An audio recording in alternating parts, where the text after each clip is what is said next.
Welcome to the Holiday Podcast, where we sit over homemade challah at my table on Friday afternoons. I'm your host, Tammy, priest, a Jewish follower of Jesus, and it's great to be with you again today as we take another look at this intersection between the old and the new. So, after 2 Sabbaths with matzah, we are finally back to having challah on holiday.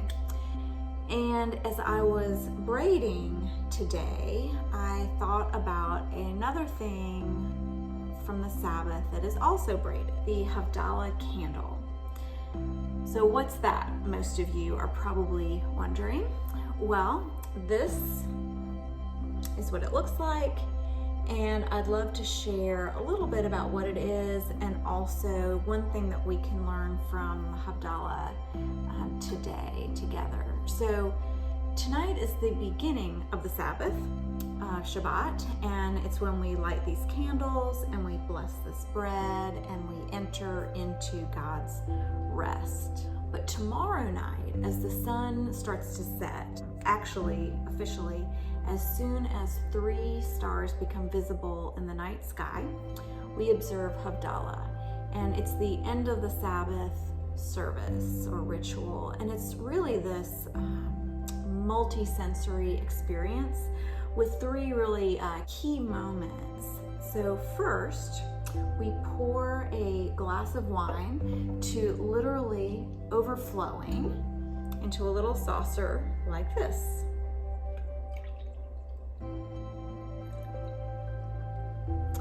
So in Judaism, wine is a symbol of joy. And so I love this visual that after a day of rest, our cup literally does runneth over. So then we pass around some fragrant spices in a special container. And this was my grandma's. It's shaped like a violin, and it still has a cinnamon stick and a lemon drop that she put inside it a long time ago that I've just kept in there.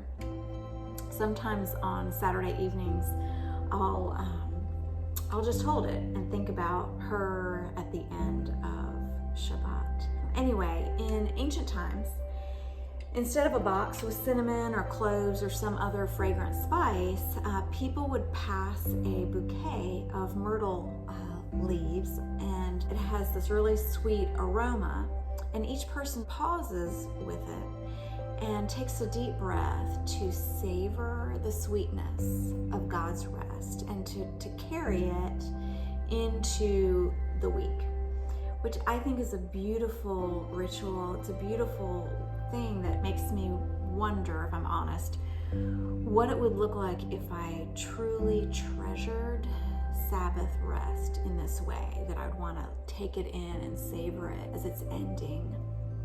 So we've got the overflowing joyful wine, we've got the sweet aroma of the spices, and then next is where this braided candle comes in. We light it, and these intertwined wicks, whether it's like this traditional one that I got during my bat mitzvah ceremony in Israel, or this fun one that my daughter gave me, they are meant to remind us that we're all united in the Creator of light, in the one who calls us to joy and to rest. So we'll go ahead and light this if I can get it lit.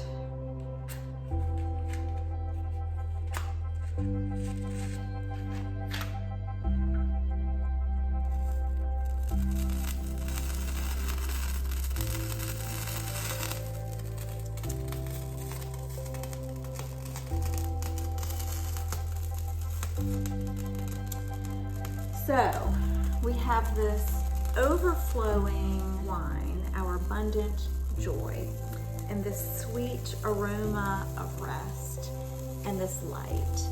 And then as the prayers end, we do this.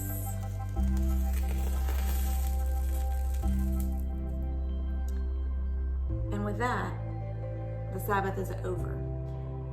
So this extinguishing moment is what separates the Sabbath from the rest of the week. It separates rest from work, and as the rabbis say, it separates the holy from the mundane. And that is why the ritual is called Havdalah, because Havdalah actually means separation or distinction. And so it may seem strange to you that I'd be talking about the end of the Sabbath just as it's getting ready to start. But I thought that maybe if we think about how tenderly people say goodbye to God's Sabbath and His rest, that maybe we would actually go into it with a mindset to treasure it while we're in the midst of it, to really anticipate rest with a longing that this ritual really speaks to, that we would think about the abundant joy and the sweetness and the light that comes from knowing our Messiah. And as we think on those things, I pray that we'd each ponder what it would look like to rest abundantly in the Lord of the Sabbath on this and every holiday.